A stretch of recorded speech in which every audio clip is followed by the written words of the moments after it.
इसको मैं समझाने की कोशिश करता हूँ। या मैप से ले ले, इस मैप को ही थोड़ा सा बड़ा कर ले, इसी से समझ लेंगे। ये रहा आपके, सबसे पहले ऊपर इसके आपको एक गांठ दिखाई दे रही होगी जिसे पामीर की गांठ कहते हैं, और मध्य एशिया की छत भी कहते हैं, विश्व की छत भी कहते हैं, जहाँ से विभिन्न प्रकार के पर्वतों की उत्पत्ति या जहाँ से विभिन्न प्रकार के पर्वतों का उद्गम होता है, पामीर की गांठ। अब यदि हम भारत की बात करें आपसे, तो भारत में 33 सागर में 3 बार उत्थान की प्रक्रिया हुई, और 3 बार उत्थान की प्रक्रिया में सबसे पहले जो उत्थान हुआ, उस सबसे पहले उत्थान के द्वारा आपके हिमालय पर्वत की पहली श्रेणी का निर्माण हो गया। ये रही हिमालय की पहली पर्वत श्रेणी, लगातार फैली हुई है, कहीं से टूटी फूटी नहीं है। सबसे पहले इसका निर्माण हुआ हिमालय पर्वत के स्थान पे, और पहली पर्वत श्रेणी जो बनी उसे कहा जाता है आपके बृहत हिमालय, या ऐसे कहूंगा मैं ग्रेट हिमालय। हिंदी में आप इसे बृहत कहेंगे, इंग्लिश में आप इसे ग्रेट हिमालय कहेंगे। सबसे पुराना हिमालय में जो पार्ट बना है वो आपके ग्रेट हिमालय बना है। ग्रेट हिमालय की औसत ऊंचाई ही आपके 6000 मीटर से ज्यादा है। इस कारण ये ग्रेट हिमालय हमेशा बर्फ से ढका रहता है, और बर्फ से ढके रहने के कारण इसे हम एक और नाम से जानते हैं, बर्फ से ढका हुआ है इसीलिए हिमाद्री के नाम से इसे जानते हैं। इसको हम ग्रेट हिमालय कहते हैं, बृहत हिमालय कहते हैं, महान हिमालय कहते हैं, और बर्फ से ढके होने के कारण हिमाद्री भी कहते हैं। विश्व की जितनी भी ऊंची पर्वत चोटियां हैं जिनकी ऊंचाई 8000 मीटर से ज्यादा है, वो सारी चोटी जो है आपके ग्रेट हिमालय में मिलती हैं। पूछे कि ग्रेट हिमालय चाप के आकार में कहाँ से कहाँ तक फैला हुआ है, तो इधर की साइड से एक नदी यहाँ से तिब्बत से निकल कर आपके जाती है, और ये नदी आप सभी जानते होंगे, ये वाली नदी। तो आपके ग्रेट हिमालय कौन सी नदी से शुरू हो रहा है, तो सिंधु नदी के मोड़ से शुरू होगा यहाँ से, और सिंधु नदी के मोड़ से लेकर यहाँ एक और नदी आपके इस तरीके से बह के आती है। नदी का नाम क्या है, तो ब्रह्मपुत्र नदी तक फैला हुआ है। सिंधु नदी के मोड़ से ब्रह्मपुत्र नदी के मोड़ तक इसकी टोटल लंबाई लगभग कितनी है, एनसीईआरटी की किताबों के अनुसार, तो 2400 किलोमीटर की लंबाई में फैला हुआ है, चाप के आकार में फैला हुआ है। विश्व की सभी ऊंची पर्वत चोटियां, चाहे माउंट एवरेस्ट हो, चाहे कंचनजंगा हो, चाहे मकालू हो, चाहे धौलागिरी हो, चाहे अन्नपूर्णा हो, चाहे नंदा देवी हो, सारी चोटियां आपको किसमें मिलेंगी, ग्रेट हिमालय के अंतर्गत मिलेंगी। सिंधु नदी के मोड़ से ब्रह्मपुत्र नदी के मोड़ तक सबसे पहले निर्माण हो गया महान हिमालय का, बर्फ से ढका हुआ है, इस कारण इससे कई सारी नदियों का उद्गम हुआ, और इन नदियों के द्वारा जो इस हिमालय के दक्षिण में खाई बच गई थी, उस खाई में लगातार जलोढ़ का जमा हुआ, और जमा होने के बाद फिर दोबारा से उत्थान की प्रक्रिया होती है, और एक और पर्वत श्रेणी का निर्माण होता है।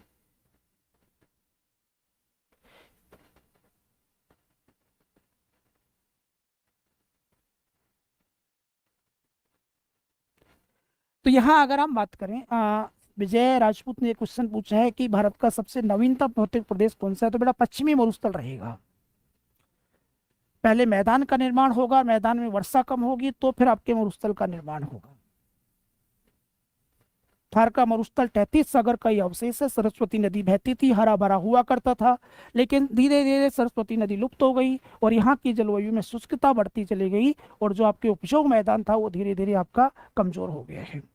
आओ जी, ये हम बात करें कि हिमालय का निर्माण एक पार्ट हो गया। अब दूसरे पार्ट में क्या हुआ कि दूसरा पार्ट लगातार फैला हुआ नहीं होगा। क्यों नहीं होगा कि महान हिमालय से निकलने वाली नदी इसको कई पार्टों में काट देंगी। इसको हम जो दूसरा हिमालय बनेगा, इस हिमालय को हमने ये आपके जम्मू कश्मीर में तो कहा पीर पंजाल श्रेणी, पीर पंजाल श्रेणी, आगे आएगी धौलाधर, नाग टिब्बा, महाभारत और मसूरी, इस तरीके से ये फैला हुआ है। जहां आपके ग्रेट हिमालय लगातार फैला हुआ था, वहीं पे बीच वाला पार्ट लगातार फैला हुआ नहीं है, क्योंकि नदियों ने काट दिया। अब चूंकि बीच में है तो हमने इसका नाम क्या रख दिया, हमने इस बीच वाले पार्ट का नाम रख दिया आपके लघु हिमालय, लघु हिमालय। इसका एक और नाम याद करके जाना, कई बार आता है, इसी को हम कहते हैं हिमाचल हिमालय। लघु हिमालय भी कहते हैं, हिमाचल हिमालय भी कहते हैं, और बीच में होने के कारण इसको मध्य हिमालय भी कहा जाता है। ये सारे क्वेश्चन आपको लघु हिमालय पे याद करने। बीच वाली श्रेणी है, ये बीच वाली श्रेणी इसकी तुलना में कम ऊंची है, इसकी ऊंचाई अगर मैं आपसे लूं तो इसकी ऊंचाई जो है आपके कितनी होगी, तो इसकी ऊंचाई जो है आपके 3700 मीटर से लेके 4500 मीटर तक होगी। चौड़ाई जो है आपकी इसकी 80 से 100 किलोमीटर तक होगी। अब ये बीच वाला पार्ट बहुत ज्यादा ऊंचा नहीं है, तो बर्फ से तो ढका हुआ रहता नहीं है, लेकिन ठंडा मौसम रहता है। इस कारण भारत के जितने भी हिल स्टेशन हैं, चाहे दार्जिलिंग हो, चाहे कुल्लू मनाली हो, चाहे मंडी हो, चाहे शिमला हो, सारे के सारे कौन से हिमालय में मिलेंगे? लघु हिमालय में मिलेंगे आपको। लघु हिमालय की बात करें तो लघु हिमालय की सबसे लंबी श्रेणी कौन सी है? तो फिर आपको याद रखना है पीर पंजाल श्रेणी इसकी सबसे लंबी श्रेणी है लघु हिमालय की। और जैसे ही आप हिमाचल प्रदेश में आओगे, इस श्रेणी का नाम चेंज होके क्या हो जाएगा? तो धौलाधर कहते हैं इसे यहाँ पे, धौलाधर के नाम से। अब इसके बाद दो हिमालय बन गए, फिर एक शांत काल आएगा, फिर नीचे जो खाई बचेगी इसमें एक और बार उत्थान की प्रक्रिया होगी, और तीसरी बार उत्थान होगा तो इसकी दक्षिणतम श्रेणी का निर्माण होगा। और ये जो दक्षिणतम श्रेणी इसकी बनेगी, ये कौन सी श्रेणी है? जो कि बहुत कम ऊंची है, सबसे लास्ट में बनी है। ये श्रेणी जो है आपकी लगातार ये भी नहीं फैली होगी, और ये जो श्रेणी है इसे हमने क्या नाम दिया? तो इसका जो नाम हमारे पास निकल के आया, इसे कहा आपने बेटा शिवालिक हिमालय। अब यहाँ आपसे पूछे कि हिमालय की भी तीनों श्रेणियों में सबसे नवीन श्रेणी कौन सी है? तो सबसे बाद में बनी है आपके शिवालिक हिमालय। सबसे पुरानी कौन है? तो ग्रेट हिमालय। उत्तर से दक्षिण क्रम क्या है? तो ग्रेट हिमालय, मध्य हिमालय, शिवालिक हिमालय। निर्माण प्रक्रिया की दृष्टि से क्रम क्या है? तो यही रहेगा, ग्रेट हिमालय, मध्य हिमालय और शिवालिक हिमालय। ज्यादा ऊंचा नहीं है ये शिवालिक हिमालय, मात्र 900 से लेके 1200 मीटर के आसपास है, कम ऊंचा है। घास के मैदान पाए जाते हैं। और लघु हिमालय और शिवालिक हिमालय को अलग करने वाली घाटियों को पश्चिम में कहा जाता है दून, और पूर्व में कहा जाता है द्वार। तो बेटा ये तो हो गया तुम्हारा हिमालय पर्वत, उत्तरी पर्वतीय प्रदेश का पार्ट है। अब इस हिमालय के भी ऊपर कुछ पार्ट है, जिसे पार हिमालय कहेंगे, यानी कि हिमालय के ऊपर, या इंग्लिश में उसे कहेंगे, एक और नाम हम दे सकते हैं ट्रांस हिमालय। या तो पार हिमालय बोल दो, या उसे हम कहते हैं ट्रांस हिमालय। ये हिमालय का पार्ट नहीं है, इसका मतलब है कि ये हिमालय के ऊपर है। पहला चीज तो ये है। अब ये जो ट्रांस हिमालय है सर, ये सीईटी में, बिल्कुल बेटा सीईटी में आपके भारत के भूगोल के वन्यजीव अभ्यारण्य तक के टॉपिक हैं। यानी कि स्थिति आकार पढ़ना है, भौतिक प्रदेश पढ़ना है, जलवायु पढ़ना है, अपोहा तंत्र पढ़ना है, और वन्यजीव अभ्यारण्य। बाकी के टॉपिक नहीं है, ये वाले टॉपिक आपके सीईटी में रहेंगे। ट्रांस हिमालय का मतलब हिमालय के ऊपर। और हिमालय के ऊपर अगर मैं जाता हूं तो मुझे क्रम से उत्तर से दक्षिण की ओर कुछ पर्वत श्रेणियां मिलती हैं, जो क्रम से आपको याद करनी है। उत्तर से दक्षिण की ओर सबसे पहले अगर मैं आता हूं तो एक श्रेणी मिलती है जिसे हमने कहेंगे काराकोरम।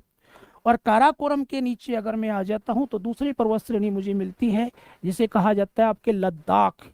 और फिर तीसरी पर्वत श्रेणी मिलती है जिसे हम कहते हैं आपके जास्कर पर्वत श्रेणी, जास्कर।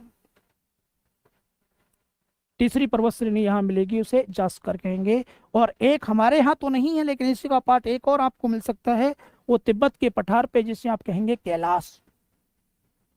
तो अगर आपसे पूछा जाए कि ट्रांस हिमालय के पर्वतों का उत्तर से दक्षिण की ओर क्रम क्या रहेगा, ऊपर से नीचे की ओर क्रम क्या रहेगा, तो सबसे पहले अगर मैं आपसे बात करूं तो सबसे पहले सबसे ऊपर वाला पार्ट जो है आपके, सबसे ऊपर वाला पार्ट, ये जो है ना, इसका नाम तो है काराकोरम, काराकोरम। और थोड़ा सा मैं नीचे आता हूं तो दूसरी पर्वत श्रेणी इसकी जो मुझे मिली, ये वाली, इसे कहा हमने लद्दाख पर्वत श्रेणी, लद्दाख। और लद्दाख के भी अगर मैं नीचे आ जाता हूं तो तीसरे पर्वत श्रेणी हमें मिलती है। उस तीसरी पर्वत श्रेणी का नाम क्या है? तो जास्कर पर्वत श्रेणी, जास्कर। और अगर तिब्बत के पठार पे चले जाता हूं तो मुझे एक और मिलती है जिसे कहते हैं कैलाश पर्वत श्रेणी। ये हिमालय के ऊपर है। यहां आके अगर मैं इधर की साइड आपको लेके आ जाता हूं तो आपके, कल रात से सोया नहीं हूँ भाई, उधर की चीजें दिख रही है। आपके पास वो अरंडी का तेल होगा? को लेके आ जाता हूं तो आपके इधर की साइड, यहाँ हिमालय नीचे की साइड मुड़ जाता है, सॉरी, हिमालय नीचे की साइड मुड़ जाता है। और यहाँ ये पर्वत श्रेणियां जो म्यांमार की सीमा के साथ साथ फैली हुई हैं, इन्हें हम एक साथ कहते हैं पूर्वांचल की पहाड़ी। तो बेटा एक थोड़ा सा मैंने हिमालय पर्वत को और उत्तरी पर्वतीय प्रदेश को समझाने की कोशिश की ताकि बार बार हमें समझने की आवश्यकता नहीं पड़े। अब इतना आपके समझ में आ गया होगा। तो अब इस प्रश्न का आंसर तो आपके हो ही गया था कि कौन हिमालय का पार्ट नहीं है। तो मेरे हिसाब से अब आप